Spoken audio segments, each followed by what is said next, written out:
Ano ba ang patok na negosyo ngayong 2024? Baka 5 piso mo to car washing yan? Bakit 5 piso mo to car washing? Bakit po mga kaibigan? Kasi nga po dumadami na ang ating mga motorista ngayon. Dumadami na po mga kaibigan ang ating mga sasakyan ngayon. Usapang other source of income naman po tayo na maliit lang ang puhunan at fast return of investment.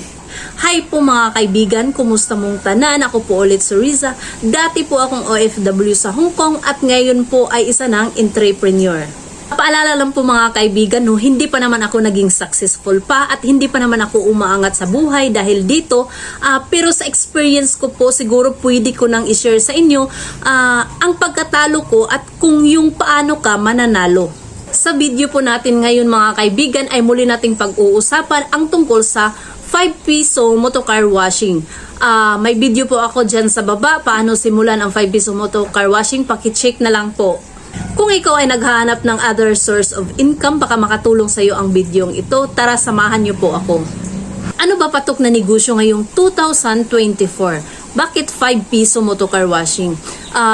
Isa po ang 5 piso motor car washing na patok ngayong 2024 na negosyo mga kaibigan dahil nga po sabi ko po kanina dumadami na po ngayon ang ating mga motorista at dumadami na po ngayon ang ating mga sasakyan. Patok siya kasi parang you solving a problem kapag umuulan, maraming motorista ang naghahanap ng 5 piso motor car washing. Kung ano ang problema ng tao, meron ka, kaya patok pa rin ang 5 piso motor car washing na negosyo ngayong 2024. Tsaka hindi lang naman kapag umuulan lang may magpapa-car wash. Kahit di umuulan din mga kaibigan, meron kasi mga riders na gusto nilang palaging pinapaliguan yung mga motor nila. Merong ibang mga sasakyan na gusto nilang palaging makintab yung sasakyan nila. Weekend po mga kaibigan, Sunday and Saturday, malakas po ang car wash. Magkano ba ang puhunan ng 5 piso motor car washing? Sa puhunan mga kaibigan, una dapat meron tayong pressure washer. Ang pressure washer, binili ko po ito ng 7,500. At ang pangalawa po mga kaibigan ay ang coin slot. Binili ko po ito ng 1,500. At paalala ko lang din po mga kaibigan, sa pagbibili po ng coin slot, piliin po natin ang updated, yung pwede sa bagong 5 piso at yung pwede sa lumang 5 piso. At ang pangatlo mga kaibigan ay dapat meron tayong water tank.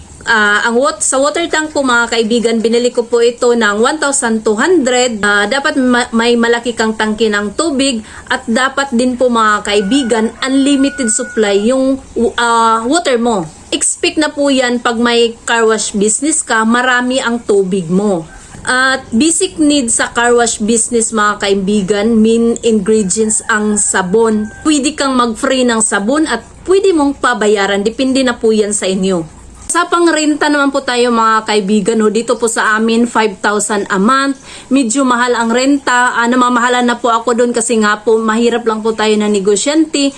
Para makatipid po, hindi lang 5 piso motor car wash yung in-offer namin, may maliit din akong motor parts at saka vulcanizing shop. Pwede nyo din gawin to have isnakanan, groceryhan, kapihan. Depende na po yan sa inyo while nag-iintay yung customer, may soft drinks ka. At sa paghahanap po ng pwesto, piliin po natin yung kahit maliit lang, basta accessible po siya, okay na okay po yun mga kaibigan. May waiting area while nag-iintay yung customer, may upuan. Hindi na po yan sa inyo mga kaibigan, pero paalala ko lang po, palagi po nating dagdagan ang ating mga kaalaman about po sa business na to.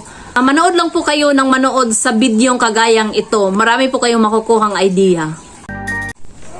So ito na po muna mga kaibigan. Sana naman may nakuha na naman kayong kunting kaalaman sa bidyong ito or may nakukuha na naman kayong kunting idea sa bidyong ito. Huwag po nating kalimutan kung nagustuhan nyo po. Paki-subscribe naman po ako sa YouTube channel ko. Paki-follow po ako, paki-like, comment or share po sa mga tao na nangangailangan ng bidyong ito. Thank you for watching po mga kaibigan. God bless.